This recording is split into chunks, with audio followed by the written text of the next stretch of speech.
Ingresse em 2018 no UniRN, o único centro universitário do RN a conquistar o IGC4 pela sexta vez. Estude em uma instituição idealizada e administrada por educadores com 83% de empregabilidade e altos índices de aprovação na OAB.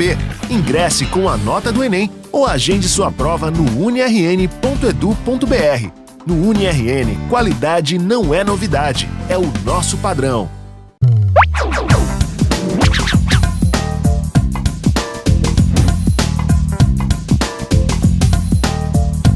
Olá pessoal, tudo bem? Na próxima questão nós vamos interpretar informações em gráficos ou tabelas e relacionar isso com razão e proporção entre grandezas. Vejamos? O supervisor de uma agência bancária obteve dois gráficos que mostravam o número de atendimentos realizados por funcionários. O gráfico 1 mostra o número de atendimentos realizados pelos funcionários A e B durante 2 horas e meia, e o gráfico 2 mostra o número de atendimentos realizados pelos funcionários C, D e E durante 3 horas e meia.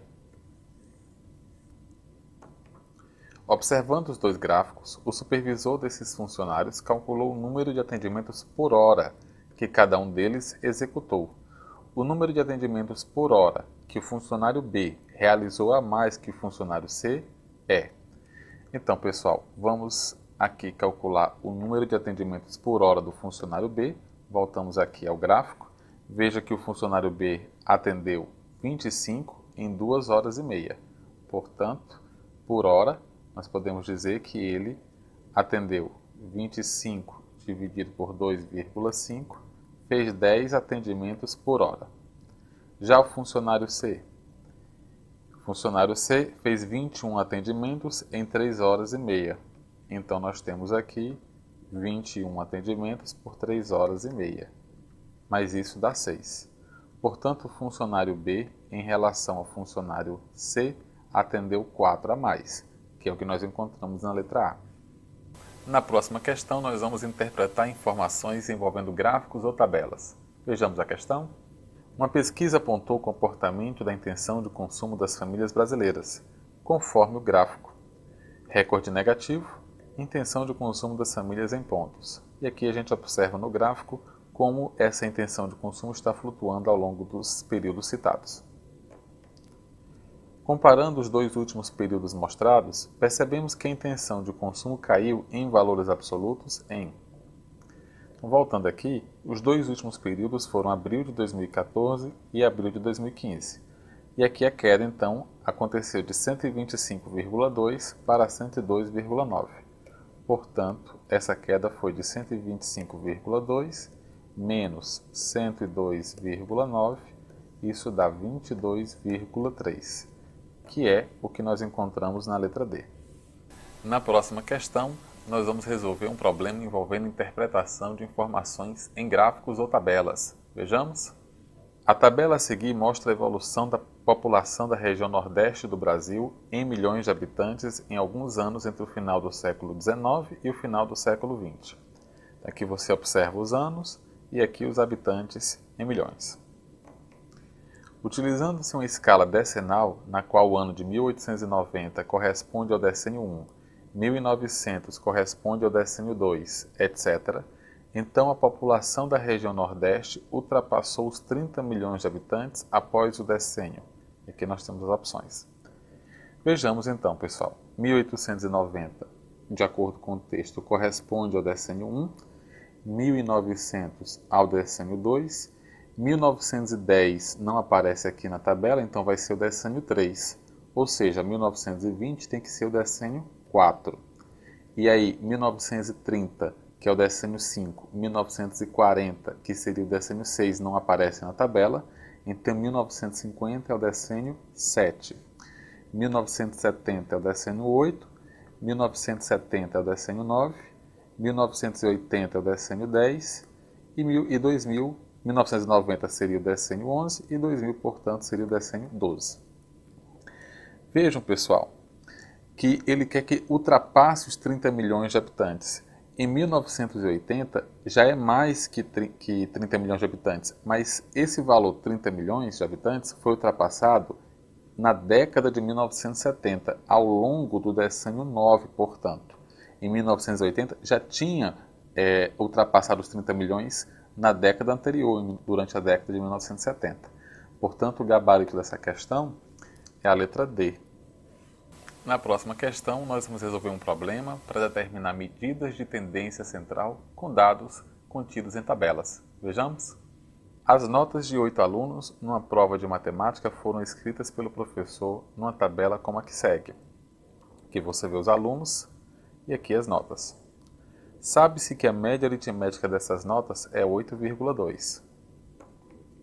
Considerando as notas dos 8 alunos, é correto afirmar que a nota do aluno G é igual à moda, inferior a 9,8, superior à mediana, inferior à média aritmética das outras 7 notas ou igual à média da turma.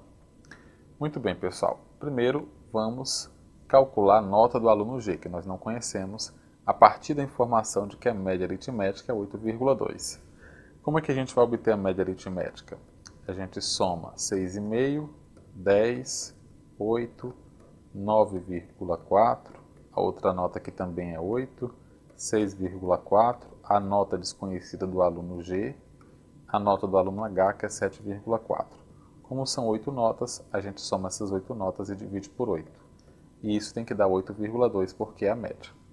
Portanto, ao fazer aqui produto dos meios pelos extremos, a gente encontra que a nota do aluno G vai ser, portanto, 9,9. Muito bem. Nós precisamos comparar essa nota com as informações. Letra A diz que é igual à moda. Veja, a moda desses dados é 8. Por quê? Porque 8 é a nota que aparece com a maior frequência, aparece com frequência 2, foi repetida 2 vezes. Portanto, a letra A diz que é igual à moda. Falso, não é igual à moda. Letra B diz que é inferior a 9,8. Falso, nós encontramos 9,9. A letra C diz que é superior à mediana. Então, vamos obter a mediana. Para obter a mediana, a gente precisaria colocar os valores em ordem crescente. Mas há uma alternativa. A gente pode eliminar de maneira sistemática uma menor nota com uma maior nota. Por exemplo, a menor nota que aparece aqui é a do aluno F, que foi 6,4. A gente elimina com a nota do aluno B, que foi a maior, 10. A segunda menor nota, 6,5, a gente elimina com a segunda maior nota, que foi a do aluno G, 9,9. A terceira menor nota que aparece aqui é 7,4, que a gente elimina com a terceira maior nota, que é a do aluno D, 9,4. Resta, portanto, duas notas, as do aluno E e C. A mediana, portanto, vai ser a média dessas duas notas, ou seja, 8 mais 8 dividido por 2, que é 8. A mediana é a média dessas duas notas. Ora, a afirmativa C diz que é superior à mediana. De fato, a nota do aluno G, que é 9,9, é maior do que 8. E, portanto, a letra C é a afirmativa verdadeira. Na próxima questão, nós vamos trabalhar com probabilidades. Vejamos. Um engradado, como o da figura, tem capacidade para 25 garrafas. Se de forma aleatória forem colocadas 5 garrafas no engradado, a probabilidade de que quaisquer duas delas não recaiam numa mesma fila horizontal, nem numa mesma fila vertical, é. Muito bem, pessoal. Primeiro nós vamos determinar quantos elementos possui nosso espaço amostral. Ora, há 25 posições possíveis, das quais nós estamos interessados em escolher 5. Então, o número de elementos do nosso espaço amostral vai ser a combinação de 25 elementos em que você escolhe 5. Mas nós sabemos que isso é igual a 25 fatorial dividido por 20 fatorial vezes 5 fatorial. Agora vamos ao evento. Nós queremos que nenhuma delas caia na mesma fila horizontal nem numa mesma fila vertical. Então, na primeira fila, observe, vai ter 5 posições possíveis. Como não vai poder recair na mesma fila vertical, na segunda fila só vai ter 4. Na terceira fila só vai ter 3 posições possíveis. Na segunda fila somente 2 e na última fila somente uma posição possível. Mais ou menos como se fosse algo assim, por exemplo, né? Então, nós temos que o total de possibilidades, o número de elementos do nosso evento, vai ser 5 vezes 4 vezes 3 vezes 2 vezes 1, ou 5 fatorial. E, portanto, a probabilidade do nosso evento vai ser 5 fatorial dividido por 25 fatorial sobre 20 fatorial, 5 fatorial. E aí, fazendo a simplificação de frações, em que a gente tem que repetir a primeira fração e multiplicar pelo inverso da segunda, a gente obtém, portanto, 5 fatorial vezes 5 fatorial vezes 20 fatorial, dividido por 25 fatorial, que é o que a gente encontra na letra D. Na próxima questão, nós vamos trabalhar com conhecimentos numéricos entre grandezas. Vejamos. Ao chegar de viagem em uma cidade desconhecida, Marcos se depara com a oferta de 5 taxistas que propõem levá-lo ao seu hotel, que fica a 30 km de distância do aeroporto. As ofertas são as seguintes.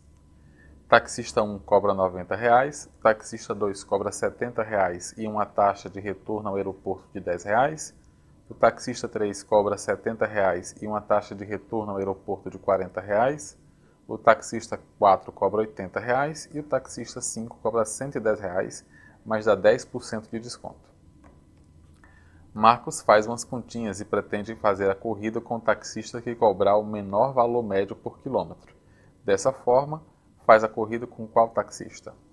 Bem, pessoal, o valor médio por quilômetro aqui vai ser quem cobrar menos, porque todos eles vão fazer a mesma distância, que é 30 km. Então, o que cobrar menos também automaticamente vai estar cobrando o menor valor médio. Veja que o taxista 1 cobra R$ 90, não há o que discutir. O taxista 2, na realidade, cobra 80, porque tem esses 70 reais e uma taxa de 10. Já o taxista 3 cobra R$ 100, porque tem 60 reais e uma taxa de 40. O taxista 4 cobra 80 e o taxista 5 cobra 110 reais, mas dá um desconto de 10%. 10% de 110 é 11. Portanto, o taxista 5 está cobrando 110 menos 11, ou seja, está cobrando R$ 99. Então, os taxistas que cobram menos são o taxista 2 e o taxista 4, que ambos cobram R$ 80 e, portanto, também vai ser a menor taxa média por quilômetro. Então, a alternativa correta é a letra D.